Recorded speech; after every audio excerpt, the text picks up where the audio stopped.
इस गीत का नाम है गोपी गीत। आइए हम लोग गोपी गीत थोड़ा गुनगुनाएं, क्योंकि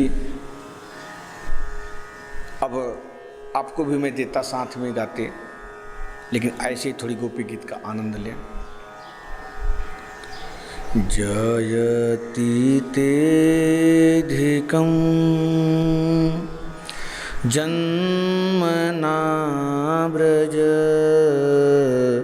श्रयत इंदिरा शाश्वतत्र हि दयति दृश्यताम् दीक्षुतावकाश त्वयि धृतासवस् त्वां विचिन्वते शरदुदासये साधुजातसत् सरसिजोदर श्रीमुषादृशा सुरतनाथ ते शुल्कदासिका वरदनिघ्नतो नेह किं वद विषजलाप्यवान् व्यालराक्षसाद् वर्षरातुदात् वैदुतानलात् वृषमयात्मजान् विश्वतो भया दृषभते भयं रक्षितामुः न खलु गोपिका नन्दनो भवान् खिलदेहिनाम् अन्तरात्मृक विखनसार्थितो गोपिकानन्दनो सखौदीवान् सात्वतां कुले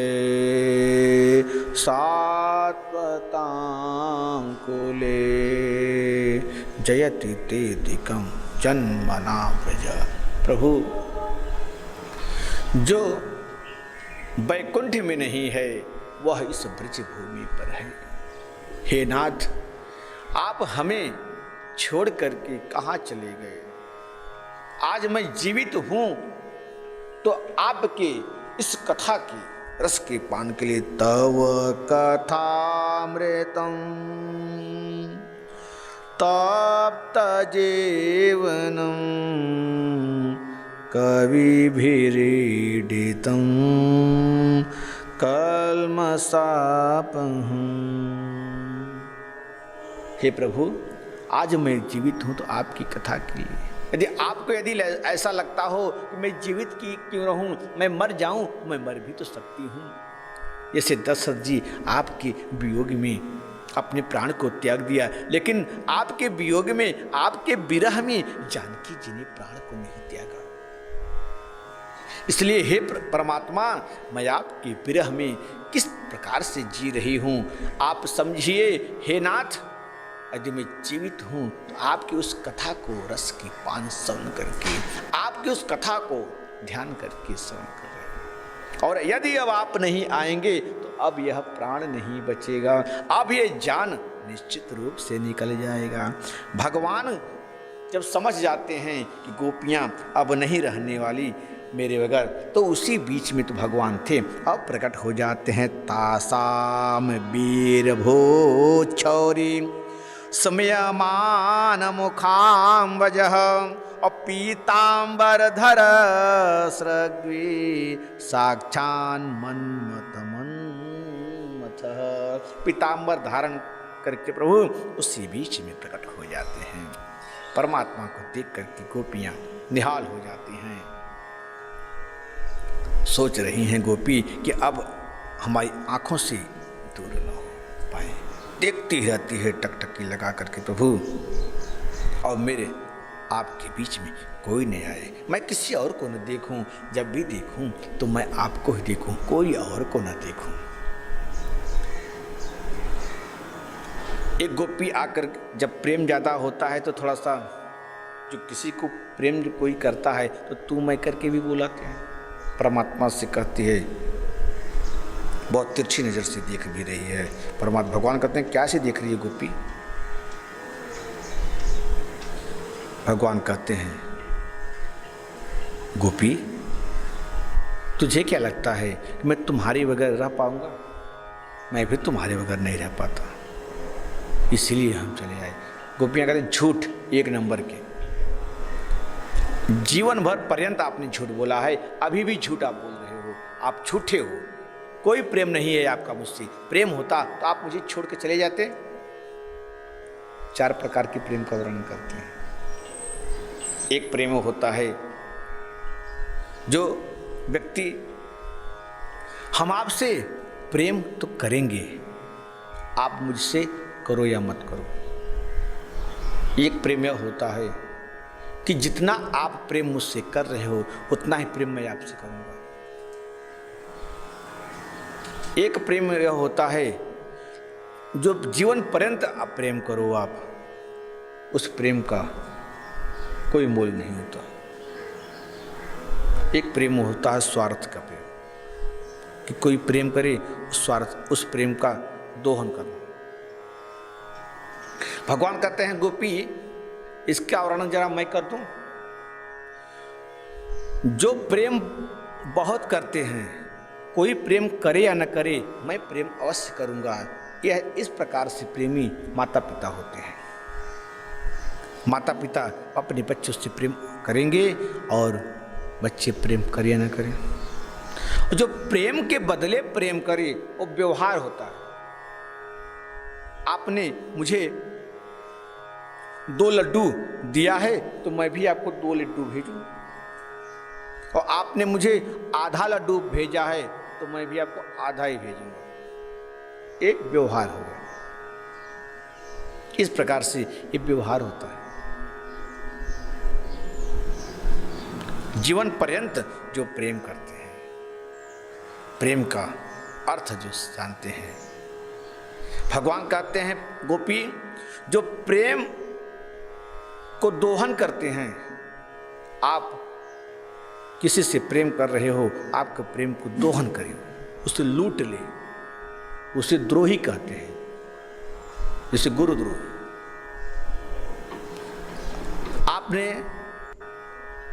किसी से प्रेम करके, मुझसे प्रेम करके आप मुझे कुछ पैसे दे दिए, मैं इसका दुरुपयोग करूं।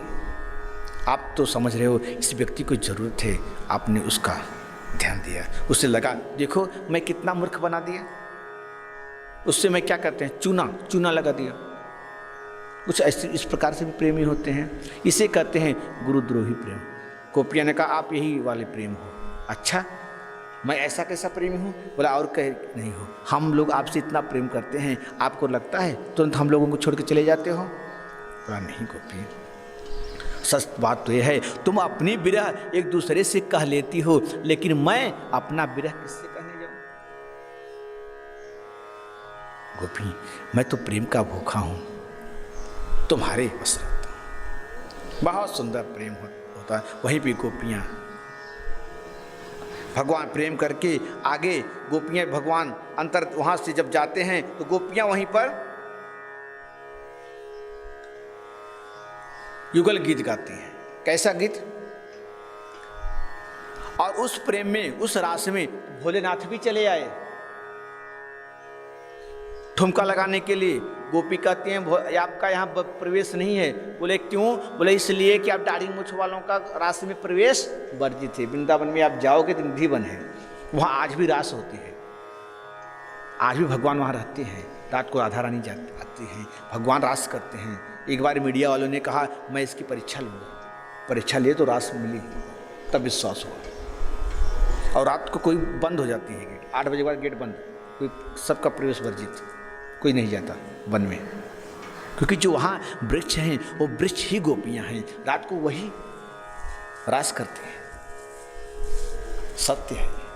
हाँ, वृंदावन के कण कण में परमात्मा का वास है। सब वैसे ही जैसे आज भी वो पत्थर पर है जिस पत्थर पे राधा रानी का पैर है, आज भी राधा रमण का मंदिर है, निधि वन है, ताल वन है, पास परमात्मा का। हाँ, भगवान भोलेनाथ का जब प्रवेश वर्जित हो जाता है तो कहते हैं गोपी मुझे करना क्या होगा? बोला पहले लहंगा चुनरी पहन करके आओ। तो यमुना में जैसे डुबकी लगाते हैं भोलेनाथ एकदम बन गए गोपेश्वर नाथ। बोले गोपेश्वर भगवान की जय। आज रास लीला देखने के लिए गोपेश्वर भगवान आज गोपी बन करके आ गए ब्रज में। बन करके ओ भोले भंडारे ब्रज में पहुंच गए, बन कर के नारी ब्रज में आ गई है। सुंदर सा लहंगा वस्त्र पहन करके भोलेनाथ रासलीला करने के लिए आ गए। भगवान कहते हैं ओ आइए आइए मेरे गोपेश्वर नाथ। इतना सुंदर भोलेनाथ तांडव करते हैं कि लहंगा चुनरी सब कहाँ गई पता ही नहीं चलता। आहा, वाह भोलेनाथ, आ सुंदर। नाम पड़ गया गोपेश्वर भगवान की जय। आज भी वहाँ मंदिर है गोकुल में। नारद जी को लगा कि ऐसे ही रास करते रहेंगे, जिसके लिए आए हैं उसके लिए क्या होगा। देवताओं वहाँ आपस में काना फूसी करने लगे। जब भगवान यहाँ से रास से जाते हैं सभी गोपियाँ मस्त हो जाती हैं। अब कैसी रास करती हैं गोपियाँ? एक गोपी दूसरी गोपी के साथ रास करती है, कोई अधर बजाती है, कोई एक दूसरे के, भगवान तो टेढ़े रहते हैं, एक गोपी एक दूसरे के बाहों में लेकर करती है कि वाम बाहु कृत वाम कपोलो वलगित भ्रूधर अर्पित वेणु कोमलांगुलभिरासित मार्गम गोप्य ईर्यति यत्र मुकुंदः। वाम बाहुवम वाम कपोल, वाम बाहु कृत वाम कपोलो। एक बाम में एक कपोल पे जिसे भगवान टेढ़े रहते हैं लगा करके कहते हैं। और बलगित भ्रूधर अर्पित वेणु और कोमलांगिल फिरासित मार्ग गोप्य ईर्यति यत्र मुकुंदः। सुंदर सा रास करते हैं, युगल गीत गाते हैं गोपियाँ। नारद जी कहते हैं, नारद जी को लगा कि प्रभु ऐसे ही रास करते रहेंगे तो जिसके लिए गए हैं। तो नारद जी पहुंच गए कहाँ? मथुरा, कंस के यहाँ। अरे कंस तो देख करके कहता है आइए आइए गुरुजी आइए, प्रणाम, बहुत दिन के बाद आपका आगमन हुआ। कंस से कहते हैं अरे ऐसे ही प्रणाम करते रहोगे, आगे की कुछ सोचोगे? कहने क्या करूं गुरुजी? कहना अरे नंद का लाला को कब मारोगे? कंस कहता है क्या करूं नारद जी, जितने भी मैं राक्षस भेजता हूं सब मरे मराए चले जाते हैं, मरता ही नहीं। उसने कहा कि अब मैं उसके माता पिता को ही वध कर दूंगा। नारद जी कहते हैं हाँ भूल की गलती ऐसी मत करना। बोला क्यों गुरुजी? बोला यदि उनके माता पिता को मार दोगे तो भाग जाएगा, फिर तुम उसको नहीं पा सकोगे, तो मैं क्या करूं? नारद जी ने कहा एक काम करो, आप परसों धनुष जग की मेला रखें, उसी मेले में उसे बुलवा लीजिए और सबको लगेगा कि आप मेला देखने के लिए बुलाए हैं और उसी में मौका मिलेगा तो पहुंच कर उसका आनंद कर दीजिए।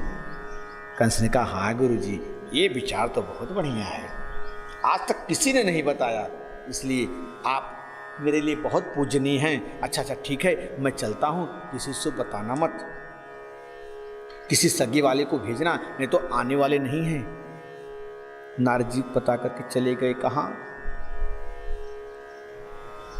वृंदावन। आकर के प्रणाम करते हैं, प्रभु कब मारोगे दुष्ट कंस को? भगवान ने कहा, कंस से कह के क्या आए हो? कंस ने कहा, प्रभु चाहे आग जलने वाले के पास जाए, चाहे जलने वाला आग के पास जाए, मरना तो दुष्ट कंस को ही है। भगवान ने कहा, चिंता मत करो, मैं तुम्हारा मनोरथ बहुत जल्द पूर्ण करने वाला हूं। भगवान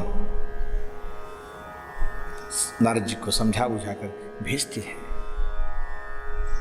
अब यहां पे कंस विचार बनाने लगा, किसी भेजा जाए, वह अक्रूर को बोला, उनके चाचा लगते हैं, वो जाएंगे तो एक कृष्ण बलराम जरूर आएंगे। आज बुलाते हैं, आज किसी की बहुत ज़्यादा स्वागत करो, उसे लगता है दाल में कुछ काला है। आज अक्रूर जी का बड़ा सेवा हो रहा है, बड़ी स्वागत हो रही है। अक्रूर जी समझने लगे, उनके मन में लगा, ये भगवान, ये कंस इतना मेरी सेवा क्यों कर रहा है? जो व्यक्ति कभी काहू से राम राम न करे, आज बहुत प्रेम दर्शाया, अरे भैया बड़ा अच्छा हुआ आप मुझसे मिल गए, बहुत स्वागत करने लगे, समझो दाल में जरूर कुछ काला है।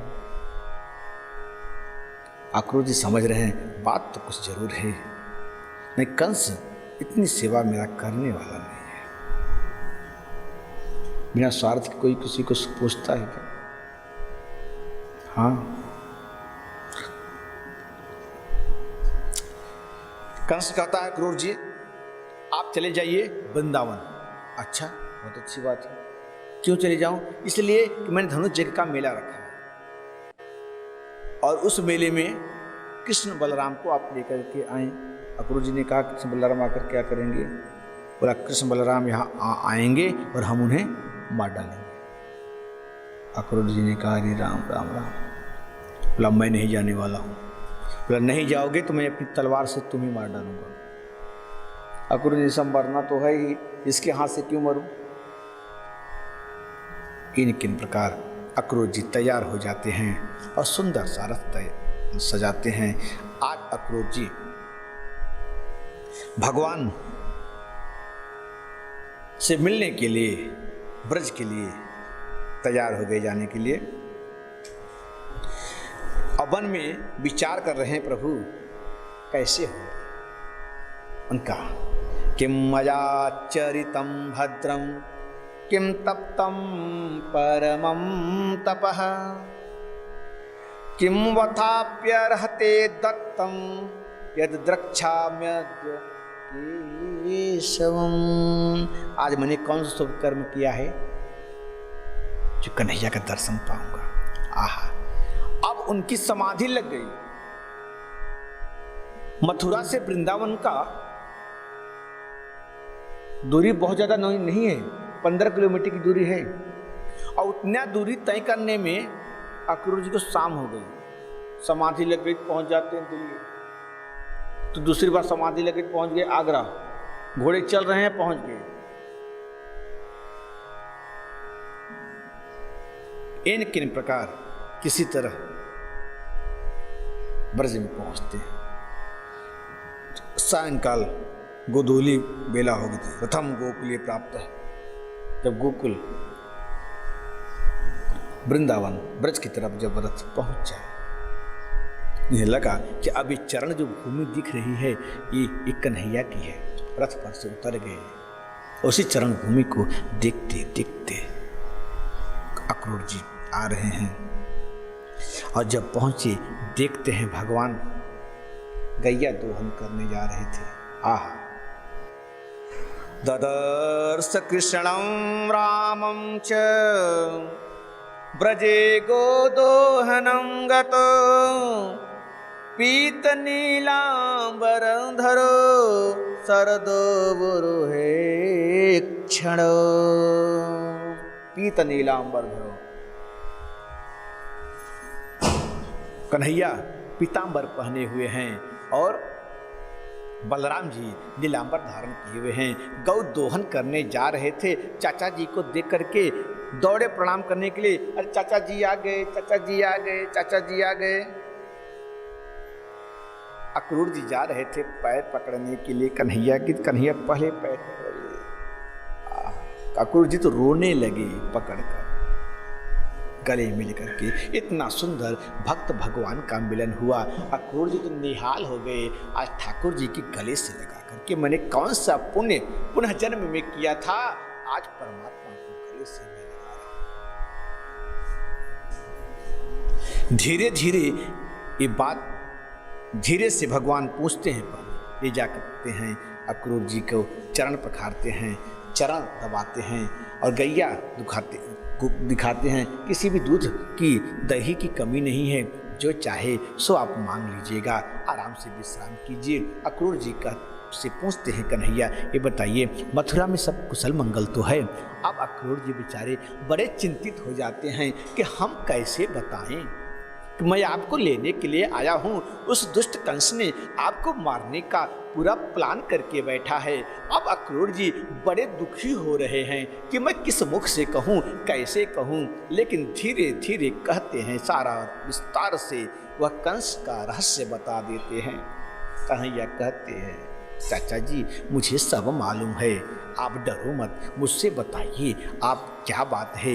सारी जब रहस्य सुनते हैं कन्हैया तो कन्हैया कहते हैं चाचा जी यह बात आप मेरी मैया से ब्रजवासियों से मत बताना, नहीं तो कोई मुझे यहाँ से जाने नहीं देगा। यह समाचार धीरे धीरे सभी ब्रज में फैल गई कि एक मथुरा से एक अक्रूर जी आए हैं और कल कृष्ण बलराम को लेकर चले जाएंगे। आज किसी के यहाँ घर में चूल्हा नहीं बना, किसी के घर में आज भोजन नहीं बन रहा है, कल कन्हैया चले जाएंगे। नंद बाबा कहते हैं ना ना ना, हम वहां अपने बालकों को नहीं भेजेंगे, बहुत दुष्ट है कंस। कन्हैया कहते हैं बाबा बाबा मुझे मेला देखने की इच्छा है। नहीं कन्हा देख, तू मेला नहीं देखने जाएगा, तू बहुत अभी छोटू है। बलराम जी कहते हैं बाबा चलो ना मेला देखने के लिए। नंद बाबा को लगा कि बच्चन छोड़न की कुछ ज़्यादा इच्छा है मेला देखने की, तो नंद बाबा कहते देख अकेले नहीं जाने दूंगा, मैं भी तुम्हारे साथ में चलूँगा। कन्हैया तैयार हो जाते हैं। अब जब सभी गोपियाँ आकर के खड़ी हो जाती हैं कि मैं जाने नहीं दूंगी, सब गोपियां विचार करती हैं परमात्मा विधाता ऐसा क्यों बनाते हो आप मुझे। एक तो आपने प्रेम दिया और आज मुझे विरह करते हो, ये तो खिलौने जैसे तोड़ने वाला काम आप करते हो। अहो विधातस्त्वन क्वचिद् दया संयोज मैत्र्या प्रणयेन दोहिनः ताश्चाकृतार्थान् व्यूनं क्षपार्थकम् विक्रीडितं तेर्भक्चेष्टितं मया। ये क्रूर नहीं, ये गोपी कहती है ये तो क्रूर है, ये हम लोगों ये क्रूर है। हमारी दोनों आंखें कृष्ण और बलराम हैं, इन हमारी आंखों को निकाल कर लेकर जाएगा। अनेक अनेक प्रकार से गोपियां डाहन कर रही हैं और मैं चाहे जो भी हो जाए मैं जाने नहीं देने वाली। और जब समाचार मिलता है मैया यशोदा को, यशोदा कहती है कि मैं नहीं जाने दूंगी अपने लाला को। अरे एक दिन भी दुष्ट कंस हमारे लल कन्हैया को ठीक से रहने नहीं दिया और मथुरा मैं अपने कन्हैया को नहीं भेजूंगी। कन्हैया कहते हैं मैया 2 दिन की तो बात है, परस्व आगस्यामि, मेला देखने के ले जाऊंगा और परसों आ जाऊंगा। नहीं पुत्र, नहीं लाला, मैं नहीं जाने दूंगा। मैया को बहुत मनाते हैं। मैया समझ गई कि मेरा लाला जरूर जाएगा। आज रात में यशोदा मैया भोजन नहीं कर पाई। क्यों? कल मेरा लाला चला जाएगा। भगवान रात में जब सोते हैं तो मैया के साथ सोते हैं। जब भगवान की रात में नींद खुली तो देख रहे हैं मैया उनके पास नहीं है, तो कहते हैं मैया, मैया कहाँ गई मेरी मैया, कहाँ गई मेरी मैया। जब मैया को देखते हैं तो एक दीवार का सहारा लेकर के मैया बैठ के रो रही है। भगवान पीछे से आकर पकड़ लेते हैं, मैया काहे रोवे तू? अरे 2 दिन की बात है, परस्व आगस्यामी, मैं मेला देख कर के 2 दिन में चले आऊँगा। मैया कुछ नहीं बोलती, क्योंकि मैया को लग रहा है कन्हैया कहीं चला न जाए, और कन्हैया जाएगा तो वापस यदि नहीं आया तब क्या होगा। ऐसा माँ को हृदय में ऐसी भावना उठने लगी है। और जैसे ही प्रातः काल होता है, आज मैया लाला को नहीं उठा रही है। रोज सुबह मैया लाला को उठाती, माखन मिश्री देती, नहलाती धुलाती, लेकिन आज मैया लाला को नहीं उठा रही है। यदि लाला को उठाऊंगी तो मेरा लाला चला जाएगा। मानो पक्षी पंछी किलकोर कर रहे हैं, सभी जगा रहे हैं, भोर हो गई है, जागो जागो जागो। भैरवी राग में सब जगा रहे हैं, पशु पंछी किलकोर कर रहे हैं। भगवान उठते हैं। आज भगवान तैयार जब हो गए तो आज मैया पीछे से श्रृंगार कर रही है। मैया की हिम्मत नहीं है अब अपने लाला का मुख देख ले। अब मेरा लाला चला जाएगा, उतनी हिम्मत नहीं है अपनी लाला के सामने उनकी आंखों को देख ले। मैया सिरा नहीं पा रही है। मैया पीछे से आज कन्हैया का श्रृंगार कर रही है। मैया तैयार करती है कन्हैया को। जब कन्हैया कहीं जाते तब गुंजा का माला पहन करके जाते। आज गुंजा की माला कन्हैया को नहीं पहना रही है मैया। जैसे ही गुंजा का माला मैं पहनाऊंगी मेरा लाला चला जाएगा। और मैया ने गुंजा का माला नहीं पहनाई, और गोपाल जी जा करके स्वयं गुंजा का माला लेकर स्वयं पहन लेते हैं। कहते हैं मैया को प्रणाम करते हैं, मैया मैं जा रहा हूँ। जब कहते हैं जा रहा हूँ, मालूम पड़ता है यशोदा मैया का कोई प्राण ही ले जाने के लिए बोल रहा हो। और जैसे ही भगवान प्रणाम करके आगे बढ़े, मैया धाम से गिरी आंगन में। भगवान जी आगे जब जाते हैं देखते हैं गोपियाँ सभी खड़ी होकर के जाने के लिए रोक रही हैं। कन्हैया मैं आपको नहीं जाने दूंगी, मैं आपको नहीं जाने दूंगी, मैं आपको नहीं जाने दूंगी। भगवान सभी गोपियों को आश्वासना देकर के समझाते हैं, गोपियों परस्व आगस्यामी, 2 दिन की बात है, मैं वापस आ जाऊंगा। धीरे धीरे भगवान सबको समझा बुझा करके रथ पे बैठकर जब आगे बढ़ते हैं, राधा रानी मिलती हैं। राधा रानी को समझाते हैं, राधा तू तो जानती हो मैं यहाँ किस लिए आया हूँ। तुम भी यदि इस तरह से निराश हो जाओगी तो मेरा और कार्य किस तरह से होगा। हम गोधाम से किस लिए आए हैं राधे, ये तुम्हें मालूम है। और अपनी बंसी राधा रानी को दे करके वहीं से जाते हैं। भगवान जब तक वृंदावन में रहे, जब तक वृद्धि में रहे, अपने पैर में पादुका नहीं पहने। क्यों? क्योंकि भगवान के साथ गरीब बच्चे भी खेलते थे, अमीर बच्चे भी खेलते थे, इसलिए भगवान अपने पैर में कभी पादुका नहीं पहने, ब्रज में रहे। सभी सखाओं के साथ हिल मिल करके भगवान खेल रहे थे। और आज भगवान जाने लगे राधा रानी को बंसी देकर। भगवान जैसे ही आगे बढ़ते हैं, मैया का आंखें खुली दौड़ करके आती है यशोदा मैया। कहती है, अरे मेरा लाला, मेरा लाला, मेरा कन्हैया, मेरा कन्हुआ कहाँ चला गया। सभी गोपियाँ कहती हैं, ये देखो तुम्हारा कन्हैया जा रहा है, रथ जा रही है। इतनी बेग से रथ दौड़ रही थी, आज 95 साल की बुढ़िया इतनी तेज दौड़ रही है जिसके सामने रथ भी धीमी लग रही है। कन्हैया, मेरा कन्हैया, मेरा कन्हैया।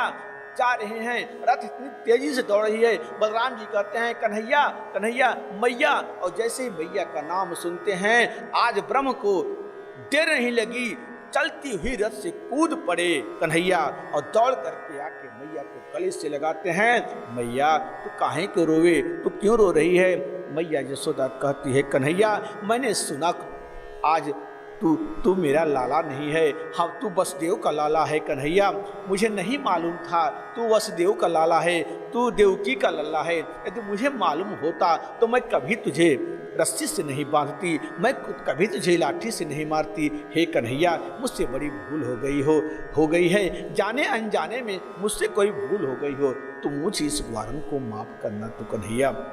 भगवान कहते हैं मैया तेरे जैसे माँ को क्षमा करने के लिए और तेरे से माँ को पाने के लिए मुझ ब्राह्मण के पास इतनी सामर्थ्य नहीं है। माँ तू ही मेरी मैया है, इसलिए हे माँ जीवन पर्यंत तेरे नाम के सामने मेरा नाम जुड़ा रहेगा। मैया 2 दिन की बात है, परस्व आगस्यामी, मैं चले आऊँगा मैया। समझा बुझा करके मैया को वापस करते हैं और भगवान आज रथ पे बैठ करके मैया से विदा लेकर के आगे बढ़ते हैं। यह दृष्टि जो है अक्रूर जी को लगा कि मुझसे बहुत बड़ी गलती हो गई, मुझे इन दोनों को नहीं लाना चाहिए था। अब मैं एक काम करता हूँ, मैं यमुना नदी में स्नान करके मैं कृष्ण बलराम को फिर वापस ब्रज में छोड़ देता हूँ। अब मथुरा जाकर कंस से कहता हूँ हे कंस तुम्हें जो करना है करो, मैं कृष्ण बलराम को लाने वाला नहीं हूँ। अब बड़े चक्कर में पड़ गए। अब यह दृश्य देख रहे हैं कृष्ण बलराम और यमुना जी में जैसे ही डुबकी लगाते हैं अक्रूर जी भगवान का दर्शन पाते हैं। अब तो अचंभित रह गए अक्रूर जी कि मैं अभी कृष्ण बलराम को ऊपर छोड़ करके आया था, नीचे भगवान कैसे मिल रहे हैं हमको जल में। और फिर ऊपर देखते हैं तो वही कृष्ण बलराम और नीचे देखते हैं जल में कृष्ण बलराम मुस्कुरा रहे हैं। अक्रूर जी साष्टांग दंड प्रणाम करते हैं, अरे प्रभु क्षमा करना, मुझसे गलती हो गई, हम आपको पहचान नहीं पाए। अरे तुम्हें कोई क्या बिगाड़ सकता है, मैं तो डर गया था। अक्रूर जी की जो मन में संदेह था, संदेह दूर होता है। अक्रूर जी कंस की नगरी में मथुरा में लेकर के प्रवेश करते हैं। जैसे मथुरा में पहुंचे सभी आज मथुरावासी को लगा कि जो कन्हैया छोटे छोटे बालक के स्वरूप में आज इतने बड़े राक्षसों का वध कर चुके थे, आज वो मथुरा में आए हैं। सभी लोग दृश्य देख रहे हैं, कोई फूल से वर्षा करता है, कोई दूर से झांकी निहारता है, कोई कहता है देखो देखो सखी वो पूतना मारने वालों आ गए हो। दोनों भाई राम श्याम की तरह कृष्ण बलराम जा रहे हैं। गोरे गोरे बलराम जी, श्यामे श्यामे भगवान श्याम जी। एक ने कहा अरे बड़ी बड़ी लीला इन्होंने दिखाई है। एक ने कहा अरे तुम वो बड़े वाले को नहीं जानती, वो भी किसी से कम नहीं, वो भी ढेनुका सुर का पैर पकड़ के एकदम चक्रबंदी की तरह घुमा के वध कर दियो, वो भी बहुत बड़ा बलशाली है। सब दूर से देखते हैं। जिस तरह से मिथिला में भगवान का सभी गोपियां दर्शन कर रही थी, सभी मिथिलावासी राम और लक्ष्मण का दर्शन कर रही थी, आज उसी प्रकार मथुरा में सभी मथुरा के लोग भगवान का दर्शन पा रहे हैं। लेकिन कंस का सख्त आदेश था कि कृष्ण बलराम का कोई स्वागत नहीं करेगा। सभी लोग डरते हैं। ब्रजवासी कहते हैं कन्हैया तू अकेले के लिए मेला देखने जा रहा है, मैं भी साथ में चलूँगा। भगवान कहते हैं चलो। सभी लोग मेला देखने के लिए जाते हैं। नंद बाबा कहते हैं देख किसी झगड़ा वगड़ा मत करना। बलराम जी कहते हैं बाबा आप चिंता मत करियो, मैं हूँ, मेला दिखा के जल्दी ही घर वापस आ जाऊँगा। मेला देखने के लिए जाते हैं। सभी ब्रजवासी कहते हैं कन्हैया एक क्या रिश्तेदारी है तेरी मथुरा में, इतने बड़े बड़े महल, इतने बड़े बड़े राजा सब तेरा सत्कार कर रहे हैं, फूल की वर्षा कर रहे हैं। भगवान का तू ना जानो ये जो यहाँ के जो महाराज हैं वो हमारे मामा हैं। अच्छा तारीख तूने कभी बताई नहीं, हम भी अच्छे से कपड़े बगलबंदी पहन करके आते, सब क्या कहेंगे। भगवान ने कहा तो तुमको अच्छे कपड़े पहनने हैं क्या? बोला हाँ और क्या। भगवान कहते हैं ठीक है चलो मेरे साथ। धोबी के यहाँ पहुँच जाते हैं। धोबी कपड़ा धो रहा था, बोला भैया यहाँ आओ, राम राम मामा जी। ये भैया हमारी तुम्हारी क्या रिश्तेदारी है? काहे का मामा? बोला आपको नहीं मालूम क्या, वो यहाँ के जो महाराज कंस हैं वो हमारे मामा जी हैं। अच्छा तू ही कृष्ण बलराम है, ठीक है मैं सब समझ गया। क्या क्या चाहिए? बोल रहे हैं हमारे ब्रजवासियों को तो एक कपड़े आप दे दीजिए। धोबी कहता है अच्छा तो तुम ग्वार गैया चराने वाले और राजा महाराजाओं का कपड़ा पहनोगे? जो काम महाराज करने के लिए बुलाए हैं वो काम मैं अभी कर देता हूँ। और दौड़ता है कन्हैया को मारने के लिए। छोटे छोटे बच्चे कहते हैं कन्हैया वो पूतना वाला जरा हाथ लगा दे, तो वह एक हाथ खींच कर गाल पे तमाचा मारते हैं। धोबी वहीं पे गोविंदाय नमः। उस संतों का कहना यह है कि वही धोबी था जो त्रेता में माँ जानकी के लिए ताना मारा। कुछ संतों का यह मत है। आज भगवान मर्यादा पुरुषोत्तम थे, उस समय तो कुछ नहीं बोल पाए, आज उसका बदला यहाँ ले लिए। सभी ब्रजवासी अच्छे अच्छे कपड़े वस्त्र पहनते हैं, अब चल रहे हैं। कन्हैया कपड़े तो बड़े चमकीले चमकीले, बड़े अच्छे हैं, बड़े ठाट हैं, लेकिन ऐसा लग रहा है कि जैसे कुछ ढीला ढाला ज़्यादा है, इससे मज़ा नहीं आ रहा है। ऐसा लग रहा है जैसे सफाई कर्मचारी सड़क बटोर रहे हैं, लूज कपड़े सब हैं। एक दर्जी देख करके मुस्कुराता है और कहता है प्रभु जी यदि आपकी इच्छा है तो मैं कपड़े को बनाए दूं। भगवान कहते हैं भैया बड़ी तेरी कृपा होगी, हमारे ब्रजवासी कपड़े बनाए दे। सबको कपड़े काट काट करके सी करके दर्जी कपड़े देता है। ब्रजवासी बड़े खुश, अरे कन्हैया ये तो चकाचक एकदम फिट हो गए हैं मुझे।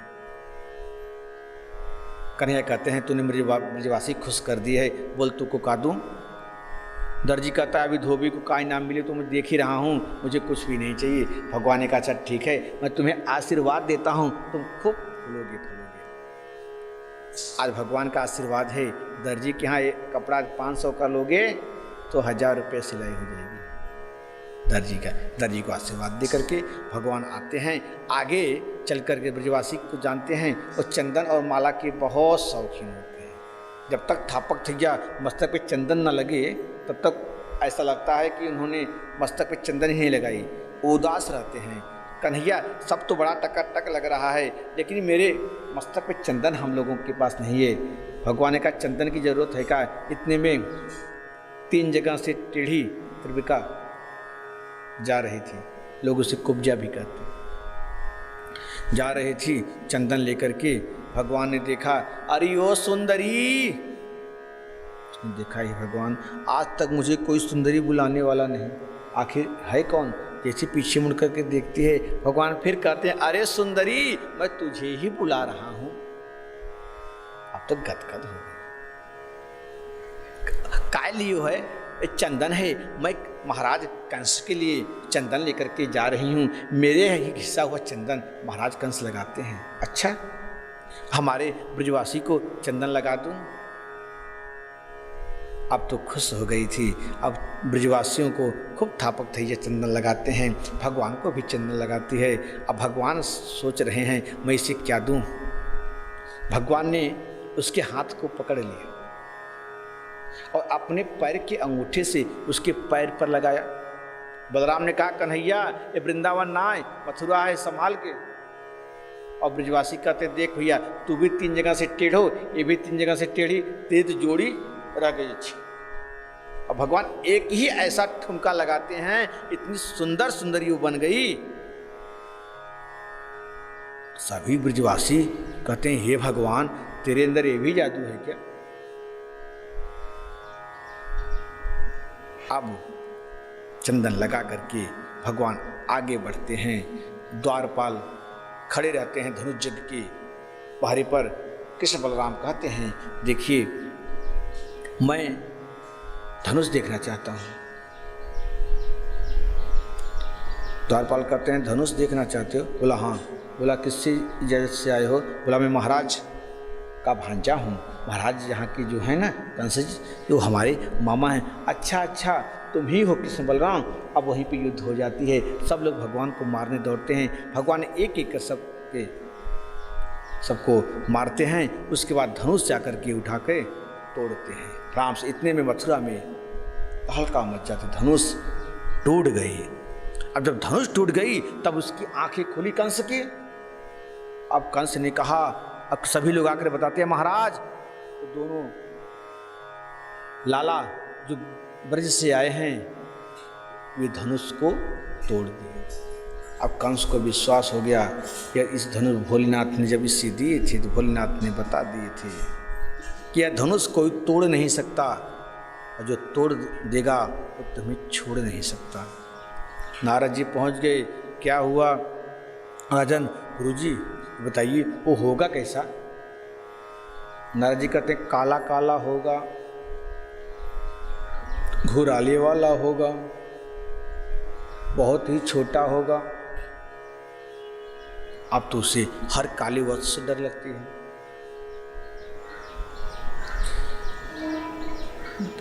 कंस ने आदेश दिया कि बचकर जाने न पाए सबको मुष्टिका को आदेश देता है। भगवान अब धीरे धीरे कंस के महल में पहुंच रहे हैं।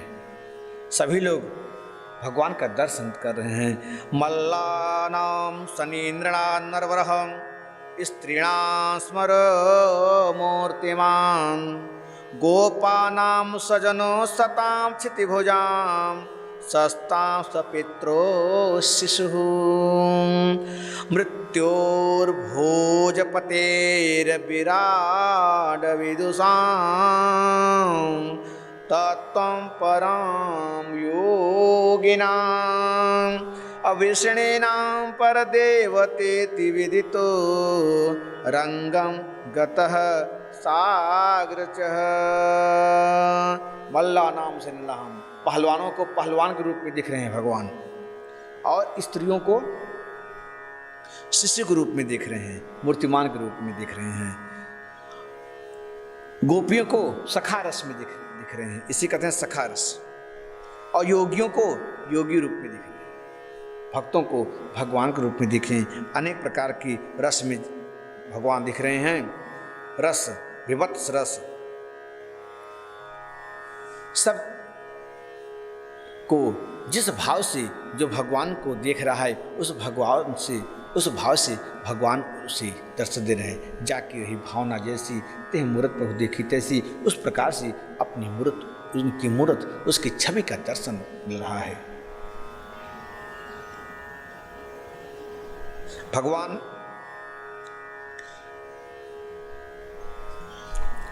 हाथी का वध करके उसके दंत को हाथ में लेकर के महल में प्रवेश करते हैं। जब उसका खून लगा हुआ था कंस देख करके डरा।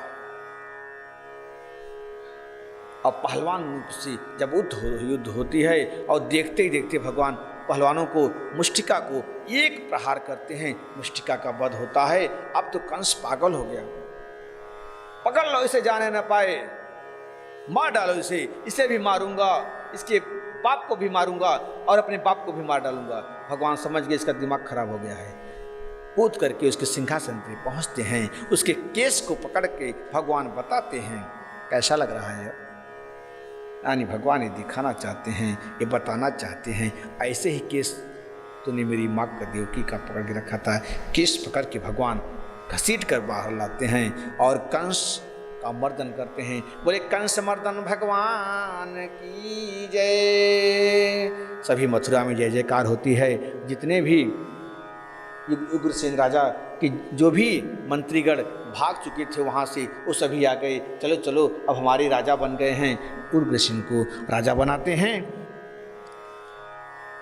और वसुदेव देवकी से विदा लेकर के नंद बाबा जाते हैं। आ सारी स्थिति परिस्थिति नंद बाबा को जब मालूम पड़ा तो नंद बाबा सारी समस्या को समझते हैं और सभी सखाओं से भगवान कहते हैं तुम लोग चलो, जाओ, मैं बाद में आता हूँ। सखा सब वहाँ से भगवान को कहते देर नहीं लगी। सभी सखा वहाँ से आए थे भगवान के साथ और जा रहे हैं अकेले। कोई सखा घर नहीं पहुँचा। रास्ते में सब लोग रुक गए। मेरा कन्हैया आएगा तो हम उनके साथ ही जाएंगे।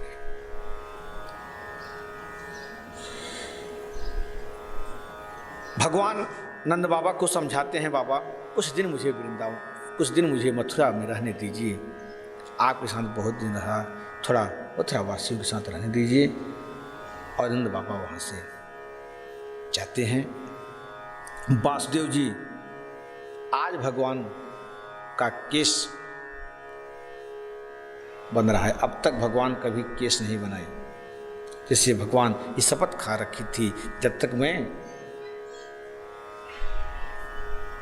कंस का मर्दन नहीं करूंगा तब केस नहीं बनाऊंगा, पादुका नहीं पहनूंगा। और 11 वर्ष 56 दिन के प्रभु हो गए थे, मथुरा में प्रवेश किए। केस बना करके वसुदेव जी इन्हें सांदीप्य मुनि के आश्रम उज्जैन में भेजते हैं। शिक्षा दीक्षा यज्ञोपवीत संस्कार कराने के बाद जाते हैं, वहीं पर शिक्षा दीक्षा ग्रहण करते हैं। वहीं पर इनसे सुदामा नाम के ब्राह्मण से मित्रता होती है और उज्जैन में अवंतिका में शिक्षा ग्रहण करते हैं। फिर वहाँ से अपने गुरु माता की मनोकामना को पूर्ण करके अपने गुरु माता दक्षिणा में उनके मरे हुए पुत्र को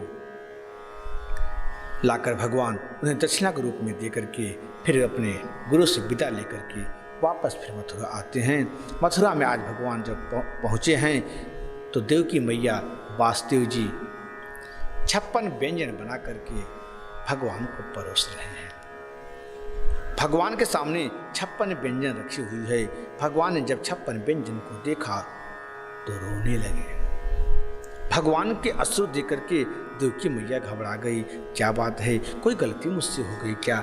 हमारा लाला रो क्यों रहा है? देवकी पूछती है, कन्हैया क्या बात है, तो काहे क्यों रो रहे हो? कोई गलती हो गई मुझसे? भगवान कहते नहीं मैया, कोई गलती नहीं हुई है आपसे। मैया को पूछने की हिम्मत नहीं पड़ रही है, क्या बात है? भगवान जवाब नहीं दे रहे हैं। जाकर के वासुदेव जी से कहती हैं, आप जाकर के देखो ना, कन्हैया क्यों रो रहे हैं? क्या कोई मुझसे हम लोगों से गलती हो गई है? यहाँ कोई इसी प्रकार की यहाँ कमी हो गई है क्या? वासुदेव कहते हैं कि कन्हैया के स्वभाव से तो हम भी परिचित नहीं हैं। उद्धव जी को भेजते हैं, आप जाकर के जरा मिल लीजिए, देखो कन्हैया क्यों रो रहे हैं। उद्धव जी आकर देखते हैं कन्हैया रो रहे हैं। उद्धव जी को देख करके कन्हैया दम घुट घुट करके भोकार छोड़ करके रोने लगते हैं, गले मिल करके रोते हैं। उद्धव जी कहते हैं, कन्हैया क्या बात है, कोई कमी है यहाँ पर? किसी ने कुछ कहा है क्या? कोई सुख की कमी मिल गई है क्या? क्यों रो रहे हो? कन्हैया कहते हैं, उद्धव जी मुझे यहाँ किसी भी प्रकार की कमी नहीं है, बहुत सुख मिल रहा है मुझे, लेकिन आज मुझे मैया की याद आ रही है। उद्धव, एक दिन यदि मैं दूध कम पीता था तो पता नहीं कितने लोगों को मैया लाकर झाड़ा फूका कराती थी। आज उद्धव मुझे मैया की याद आ रही है, मुझे ब्रज की याद आ रही है। उद्धव वही ब्रज भूलत नहीं। उद्धव जी बहुत समझाते हैं, कहते हैं उद्धव मुझे मैया की याद आ रही है, मुझे ब्रज भूल नहीं रहा है। उद्धव जी कहते हैं, देखो कन्हैया, मैं जाकर के ब्रज का हाल समाचार लेकर के आता हूँ, आप जो है भोजन प्रसाद इत्यादि कीजिए। भगवान भोजन प्रसाद करते हैं। आज उद्धव जी जाते हैं ब्रज में। भगवान कहते हैं उद्धव से, देखो उद्धव, इस प्रकार से आप मत जाओ, नहीं तो लोग तुम्हें पहचान नहीं पाएंगे, इसलिए आप हमारी पीताम्बरी मेरा पीताम्बरी या दुपट्टा लेकर के आप जाओ तो लोग आपको पहचानेंगे। उनका हाल ले लीजिए, हमारी गोपियाँ, हमारी राधा रानी, मेरी मैया, मेरे बाबा, सबका समाचार लेकर के फिर आप आइए। भगवान उद्धव जी समझाते हैं कि आप इस तरह से भगवान होकर के प्रेम में क्यों अश्रु बहा रहे हो। उद्धव, भगवान ये बताना चाहते हैं उद्धव से, हे उद्धव, तुम्हें सब कुछ तो मिला लेकिन ज्ञान नहीं मिला, हम तुम्हें ज्ञान भी देना चाहते हैं। उद्धव जी जब ब्रज में पहुंचे तो सबसे पहले मधुमंगल दौड़ करके आता है। अरे अरे, लगता है मेरे कन्हैया आ गए। उद्धव जी को देख करके जब दौड़े और नज़दीक में जब आते हैं, देखते हैं कन्हैया नहीं, कन्हैया जैसा कोई था। उद्धव जी पूछते हैं कि नंद बाबा का घर कहाँ है। जब मधुमंगल को मालूम होता है कन्हैया नहीं है, तब लौट करके आते हैं। सभी लोग उदास हो गए, दुखी हो गए। कि मुझे लगा कि मेरा कन्हैया आ गया। कन्हैया को नहीं देख करके बड़े दुखी हुए। धीरे से बताते हैं, ये जो पनारे बह रहे हैं ना, ये जहाँ से पनारे शुरू हो रही है, आप वहीं चले जाइए, देख लीजिए, वहीं पे वही आंगन यशोदा मैया नंद बाबा का है। नंद बाबा के ये सब आंसू हैं, सभी गोपियाँ रुदन कर रही हैं। ये जल नहीं है, ये सभी गोपियाँ के ब्रज के यशोदा मैया के अश्रु हैं। वही उसी प्रकार उद्धव जी पहुँच करके जाकर समझाते हैं, बाबा आप किसके लिए रो रहे हो? मैया मैया यशोदा मैया, मैं मथुरा से आया हूँ। और मैया कहते हैं, मैया तो पालना झुरा रही है। मैया जब जाकर के देखते हैं उद्धव जी, तो कन्हैया उस पालने में तो कोई नहीं है, सिर्फ फूल रखा हुआ है, तकिया रखा हुआ है, कन्हैया का बिस्तर रखा हुआ है, उस पालने में कोई नहीं मिला। उद्धव जी कहते हैं, लगता है यशोदा मैया पागल हो गई है क्या? यशोदा मैया आप क्या कर रही हो? किसको? कहन शांत रहो, मेरा लल्ला सो रहा है, जग जाएगा। जैसे कि बावरी हो गई है मैया यशोदा। जोर से कहते हैं, यशोदा मैया आप किसे, जिसके लिए तुम इतने परेशान हो, वो तुम्हारा पुत्र कैसे हो सकता है? वो तो किसी का पुत्र नहीं है, वो अजन्मा है, वो निराकार है, वो सच्चित आनंद है, वो परब्रह्म परमेश्वर है, वो जन्म नहीं लेता मैया, वो अजन्मा है। नंद बाबा यशोदा कहते हैं, तुम मेरे पुत्र को कैसे कहते जन्म? बहुत समझाते हैं, फिर मैया की कुछ भी समझ में नहीं आता। मैया को तो ही अपना लाला प्यारा होता है। उद्धव जी नंद बाबा से मिल करके मैया को समझाते बुझा करके जाते हैं। नंद बाबा कहते हैं, उद्धव लोग अपने पुत्र के लिए रोते हैं, और जो परमात्मा पुत्र बन करके जिसकी गोदी में आए हो, भला कैसे रह सकता है? लेकिन नंद जी तो समझ गए, लेकिन मैया नहीं समझ रही है। नंद बाबा से पूछकर राधा रानी कहाँ रहती हैं, राधा रानी से मिलने के लिए जाते हैं। सभी राधा रानी सभी का प्रेम देकर के विह्वल हो गए। समझाते हैं, उद्धव जी तुम किसके लिए परेशान हो? चिट्ठी लेकर के, एक पत्र लेकर के उद्धव जी गए थे। उस पत्र को सब गोपियों ने छीन लिया, टुकड़े टुकड़े कर लिया। उद्धव जी तो पागल हो गए उनके प्रेम को देख करके। एक भंवरा वहीं पे आता है, भंवर वहीं गुनगुनाता है। गुनगुनाते हुए कहते, तब वो गोपियाँ कहती हैं, क्यों रे काली काली भंवर। यहीं पे लोग भंवर गीत गाती हैं, काले काले भंवर तू भी काला और वो कन्हैया भी मेरा काला, तू भी कपटी और मेरा कन्हैया भी कपटी। क्या बिगाड़ा था हमने जो हम लोगों को छोड़ के चले गया हो? और तो छोड़ो, क्या बिगाड़ा था बलि ने जो उसे छल लिया? क्या बिगाड़ा था बाली ने जो पीछे से वार कर दिया? ये सब गुण की बातें जब उद्धव जी श्रवण करते हैं, तब उद्धव जी को लगा कि जानती हैं ये वही राम हैं, ये वही कृष्ण हैं, ये वही परमात्मा हैं। ये तो बड़ी ज्ञानी है। उन राधा रानी से जाकर के जो मिलते हैं, राधा रानी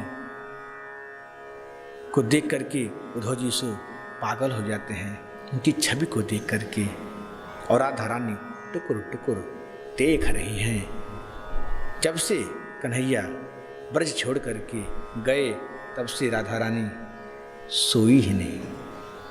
सभी गोपियाँ कहती हैं, मुझे सपना में आज कन्हैया आया था, मुझे सपना में आज बंसी वाला आया था, आज मेरी मिटकी फोड़ रहा था, आज मुझे रिझा रहा था। आप सपना में कभी कुछ देखती हैं राधा रानी? राधा रानी कहती, जब हम सोती ही नहीं तो सपना कहाँ से देखेंगे।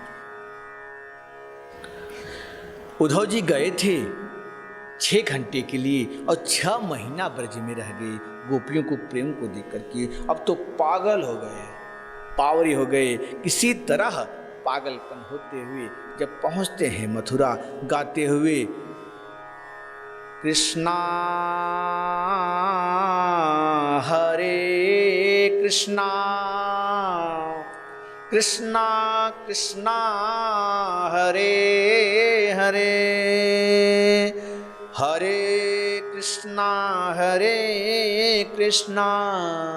कृष्णा कृष्णा हरे हरे, हरे राम राम राम हरे हरे, हरे कृष्णा कृष्णा कृष्णा हरे हरे, हरे राम राम राम हरे हरे, हरे कृष्णा कृष्णा कृष्णा हरे हरे, श्री कृष्ण गोविंद हरे मुरारी, हे नाथ नारायण वासुदेव, श्री कृष्ण गोविंद हरे मुरारी, हे नाथ नारायण वासुदेव, हे नाथ नारायण वासुदेवा, हे नाथ नारायण वासुदेवा, हे नाथ नारायण वासुदेवा, हे नाथ नारायण वासुदेवा, श्री कृष्ण गोविंद हरे मुरारी, हे नाथ नारायण वासुदेवा, हे नाथ नारायण वासुदेवा। बोले वृंदावन बिहारी लाल की, बाल श्री कृष्ण भगवान की जय। जब पहुँचते हैं उद्धव जी, भगवान ने कहते हैं अरे उद्धव क्या हो गया। उद्धव जी कहते हैं प्रभु बस कीजिए, बस आप बहुत बड़ा गलत काम करते हो। अरे क्या बिगाड़ा है उन लोगों ने, आपके विरह में बेचारे सब आंसू बहा रहे हैं, कभी जाकर मिल नहीं सकते उनसे। भगवान ने कहा उद्धव कोई मुझसे दूर नहीं है। क्यों नहीं दूर है? राधा रानी आज 6 महीने से, अभी इतने दिन से अभी तक सोई नहीं है। 6 महीने मैं वहां रह गया प्रभु, मैं सबका वियोग देख करके आ रहा हूं। भगवान तो उद्धव जी के पास सब ज्ञान था, लेकिन प्रेम का ज्ञान नहीं था। भगवान ये बताना चाहते थे उद्धव इसे प्रेम का ज्ञान नहीं है, उसे कोई ज्ञान अधूरा ज्ञान रहता है। भगवान कहते हैं आपको राधा रानी से मिलना है। हाँ मिलना है तो अब जाना पड़ेगा वो ब्रज, तब तो मिलेंगी। बोला आप आंखें बंद करो। जैसे आंखें बंद करते हैं तब भगवान और राधा रानी उन्हें दर्शन देते हैं, मुस्कुराते हैं, वहीं झूला झूल रहे हैं। अब तो बड़े अचंभे में पड़ गए। भगवान कहते हैं उद्धव राधा रानी कहीं दूर नहीं है, सब हमारे पास ही हैं, हम उनके पास ही हैं, कोई मुझसे दूर नहीं है। उद्धव जी प्रसन्न होते हैं। भगवान बड़ा ही सुंदर लीला ब्रज में मथुरा में करते हैं। कंस की 2 पत्नी थी, अस्थि और प्राप्ति। उनके पिताजी थे जरासंध। जरासंध के प्रभाव से मथुरा पर आक्रमण हो रहा था। 17 बार जरासंध वहाँ से रण छोड़कर वहाँ से भगवान से लड़ करके भगवान उसे परास्त की। जरासंध भाग निकला। अब की बार जब लड़ाई करने के लिए आता है तो भगवान रण छोड़ बन करके जाके द्वारिका में स्थान ग्रहण करते हैं, द्वारिका में रहने लगते हैं। भगवान बलराम का विवाह रेवती से होता है, कथा बहुत लंबी है। और भगवान का विवाह रुक्मणी से। अब रुक्मणी है कौन?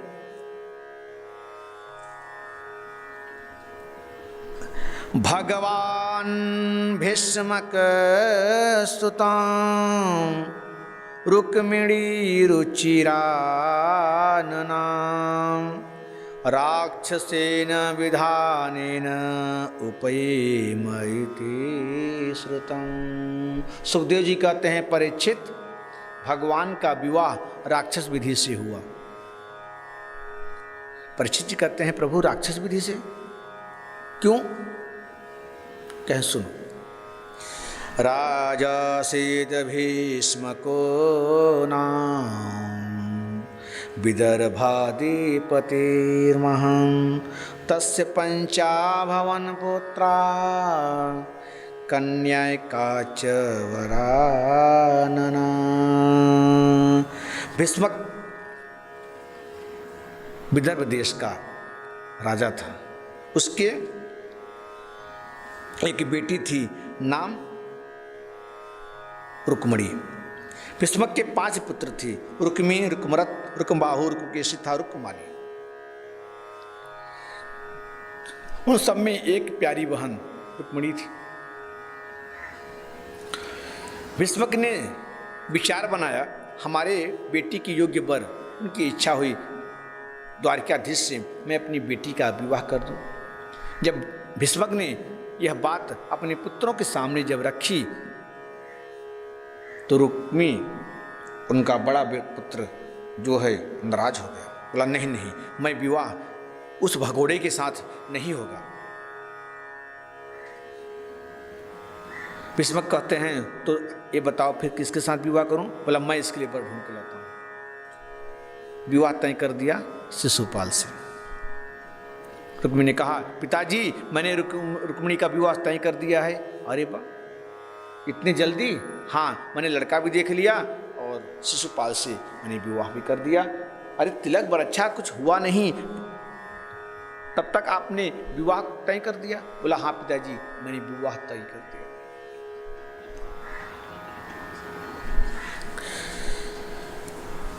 भीष्मक राजा कहते हैं ठीक है, जैसी आप तुम्हारी इच्छा, और परसों बारात आ रही है। और जब यह समाचार रुक्मणी जब सुनती हैं तो जाकर अपनी भाभी से कहती हैं कि मैं तो नाम जप रही हूँ द्वारिकाधीश की, यदि मेरा विवाह शिशुपाल से हुआ तो मैं जीवित नहीं रहूँगी।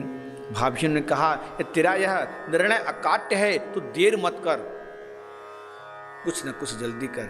एक ब्राह्मण को पत्र लिखकर रुक्मणी भेजती है द्वारिकाधीश के पास कि बहुत जल्द इस पत्र को जितने जल्दी हो सके उतने जल्दी लेकर के चले जाइए, क्योंकि परसों बारात हमारी आ रही है। ब्राह्मण देवता उस पत्र को लेकर पहुंचते हैं द्वारिकाधीश के यहाँ। भगवान जो है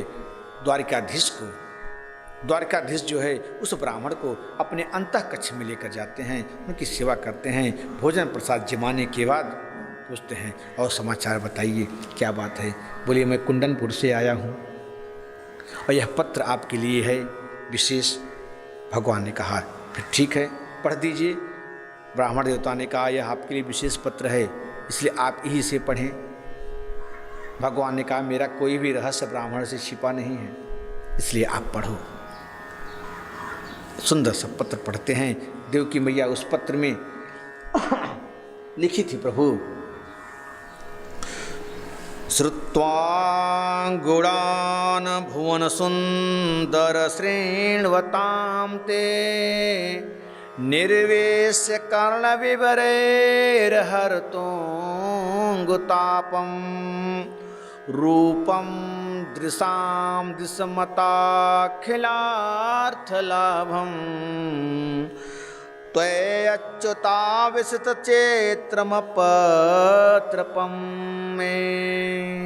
हे अच्युत, मैं आपके सत्वा गुणान, आपके गुणों को सुन करके मुझे आपसे प्रेम हुआ है और आपके ही मन का चित्र मैं अपने हृदय में बसा ली हूँ, इसलिए यदि आप नहीं आए तो यह प्राण नहीं रहेगा। सुंदर सा पत्र जब भगवान पढ़ते हैं और उनके गुण को सुनाते हैं, भगवान भी कहते हैं ब्राह्मण देवता मैं भी रुक्मणी के ही नाम का माला जप रहा हूँ। जब से रुक्मणी के बारे में मैंने सुना है तब से मुझे भी रुक्मणी से प्रेम हो गया है। ब्राह्मण देवता कहते हैं प्रभु जल्दी कीजिए, देर मत करना, आप बताइए कब आ रहे हैं। भगवान ने कहा मुझे बताना नहीं है, मैं आपके साथ ही चल देता हूँ। भगवान रुक्मणी को से विवाह करने के लिए साथ में चले गए। बलराम जी आकर देखते हैं कन्हैया नहीं दिख रहे हैं, क्या बात है, पूछते हैं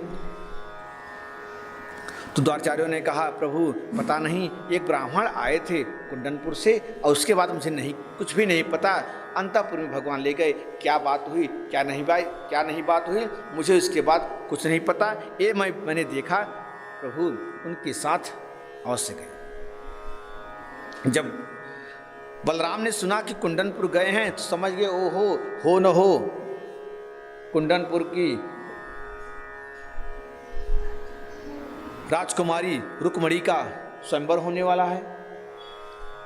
समझ गए और अपने सभी सैनिकों को आदेश देते हैं और बलराम जी लेकर सब सैनिक को वहाँ जाते हैं। अब भगवान जब पहुँचे तो वहाँ बारात आ चुकी थी, बारात वहाँ आप सब पहुँच गई थी और सभी लोग भीष्मक जी तिलक का सामान लेकर के जा रहे थे। इतने पे सामने मिल गए द्वारिकाधीश।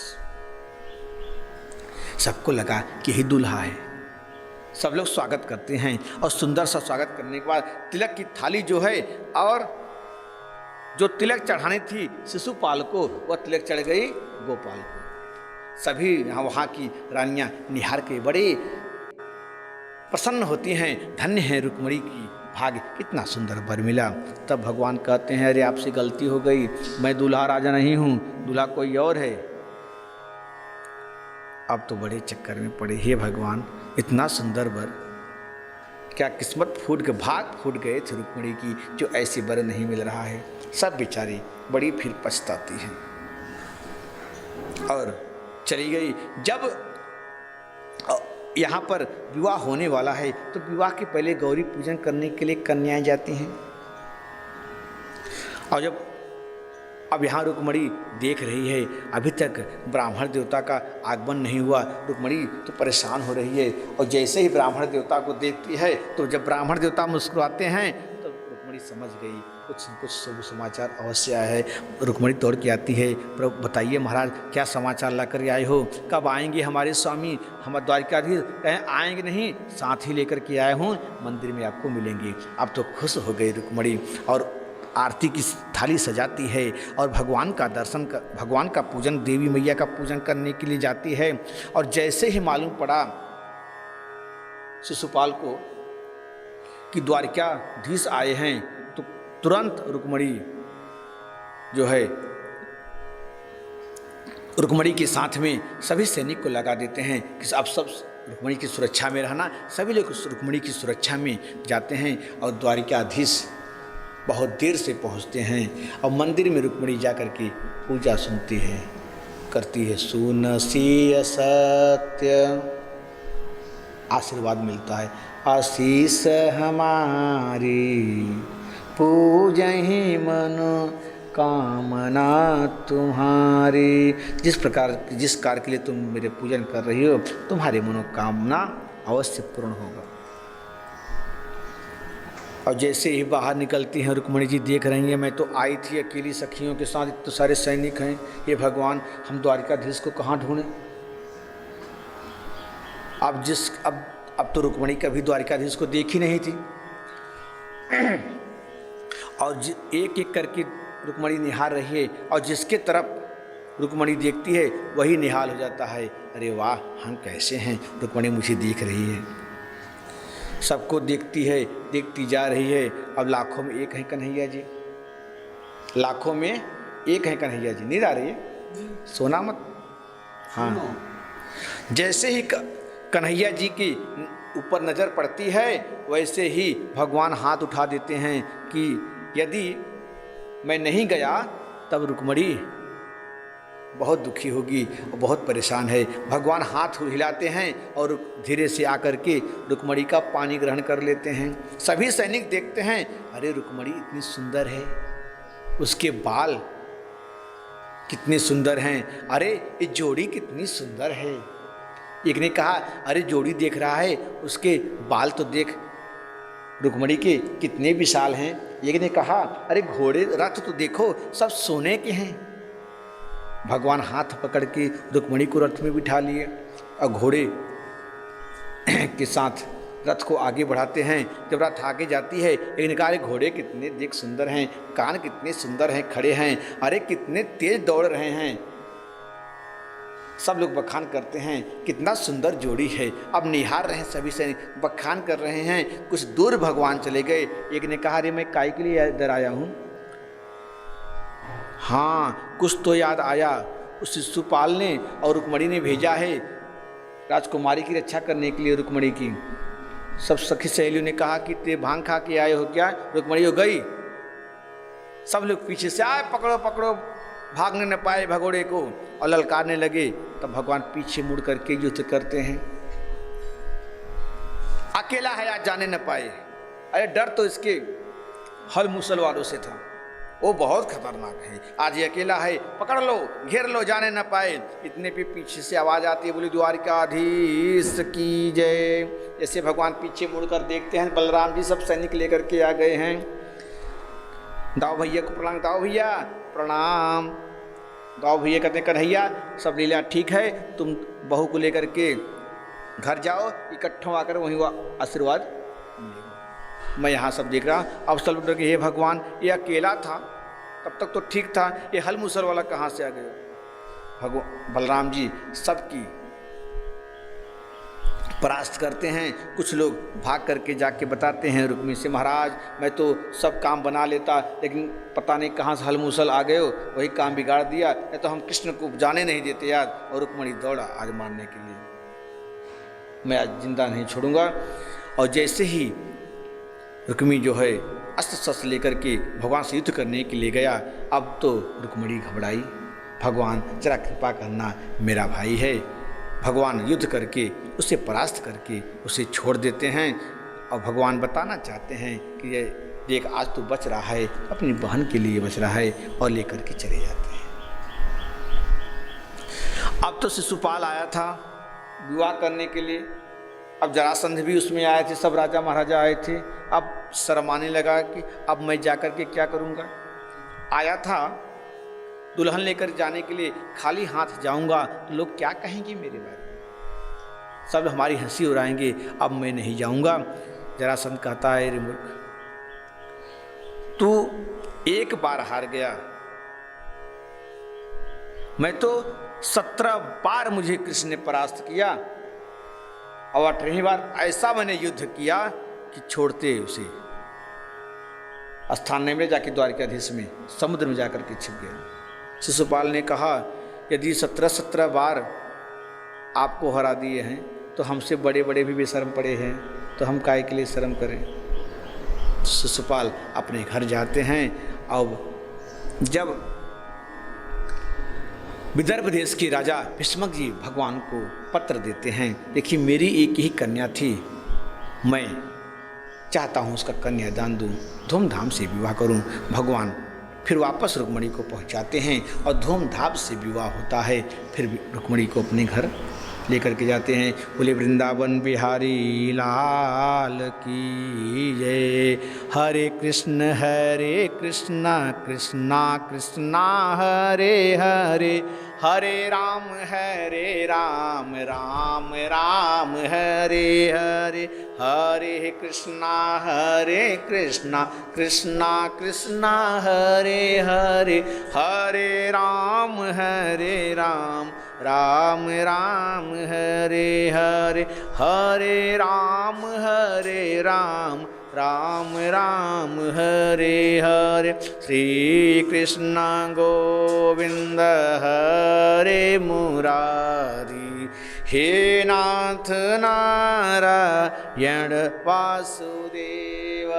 श्री कृष्ण गोविंद हरे मुरारी, हे नाथ नारायण वासुदेव, हे नाथ नारायण वासुदेव। बोले वृंदावन बिहारी लाल की, कन्हैया लाल की जय। जय श्री राधे।